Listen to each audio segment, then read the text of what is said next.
I've learned a lot about covering news this year, but my own family has been living a news story for years. It's a story of ups and downs, disappointments, and left many lessons along the way. This is a story about my sister. This is Melissa. You may not notice it, but this smile covers a young life already filled with many struggles. The 23-year-old Aberdeen Central graduate suffers from C3 glomerulonephritis, which is an extremely rare ailment. In fact, it literally affects 1 in a million.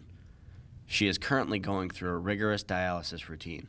I have to 4 times a day go into like a bathroom or something and hook up to like a bag of dialysis solution and basically drain it into my body and then let it dwell for a couple hours and then drain it. Melissa is part of a few support groups on Facebook where people share their experiences with similar people. Like on the Facebook kidney group, they talk about their GFRs, which is like basically how well your kidneys are functioning. Glomerular filtration rate is how well the kidneys filter waste and excess fluids from the blood. Any GFR below 60 may mean kidney disease. Any GFR below 15 may mean kidney failure. I have a GFR of 5, which means my kidneys are functioning at 5%. That means Melissa has stage 5 kidney failure. Her mother, Stacy Breeze, talks about the first signs. I guess our first sign was when she was 7. She got what we thought was just a urinary tract infection, where there was a lot of blood noted in her urine. And we took her to the doctor, and she'd be on an antibiotic for a while, and she'd be fine. And then as soon as she'd come off the antibiotic, everything would just kind of start again. Melissa went through that process for months. We knew something was going on there, but we weren't exactly sure what it was. Even the doctor at the time, said he didn't know what was going on. After that, Melissa went through multiple misdiagnoses. They said it was a form of MPGN, but she would never get better, but she would never get worse, and she wouldn't have to take any medications for it. But then she did keep getting worse. And her parents felt more and more helpless. Heartbreak. No parent wants to see their child suffer with any kind of illness or disease. Well, I think it's hard for any parent to watch their kid just be sick. Even if you have the flu or whatever, it's hard for a parent to not have the kind of control. So when they have a disease that takes this kind of toll on them.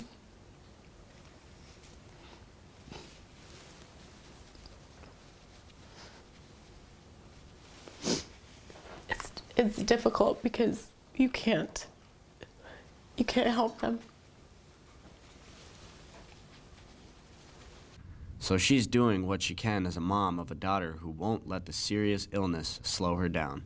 When she has one kidney that works, and it only works at 5%, yet she's still out there hiking and doing things, it's hard to believe that she's sick. I just started an Instagram page to kind of document what I go through. That page has been an inspiration to many people, and that's what Melissa was hoping for.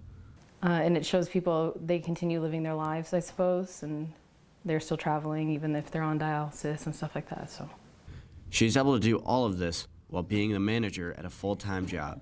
Stacy Breeze is a mother of 4 and hopes that no parent has to go through similar situations. She pleads that everyone do what they can to raise awareness. I feel like there's so many things you could do. Any kind of organ donation is, whether it be blood, anything like that is so critical. And I would just encourage everybody that once they turn 18 and they're allowed to definitely do it, because it is, you're saving somebody's life, even when you don't know that you're doing it. Something so simple as spending 30 minutes in a chair giving blood. Melissa's family has been doing everything they can to get Melissa a kidney donor. Stacy and her husband, Aberdeen Central teacher Justin Breeze, have been going through the Mayo Clinic at the University of Colorado Health and Living, desperately trying to get her the kidney she needs.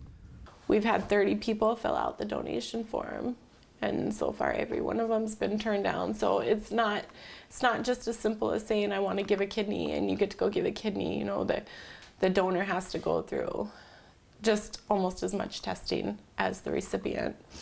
But every test is one more chance for a successful match. Maybe not for Melissa, but someone. Donate if you can. Doesn't matter what you donate. Check that little box on your driver's license. You're giving the gift of life, even if it's blood. If you can give blood, give blood. If you are willing to give a kidney, anything else that you're willing to give it, because you're not only affecting the person that you're giving it to, you're affecting the whole family. As I was making this story, we've learned some exciting news. My stepdad, Aberdeen Central teacher Justin Breeze, has been approved to give my sister the kidney she desperately needs. We'll give you an update in next week's show.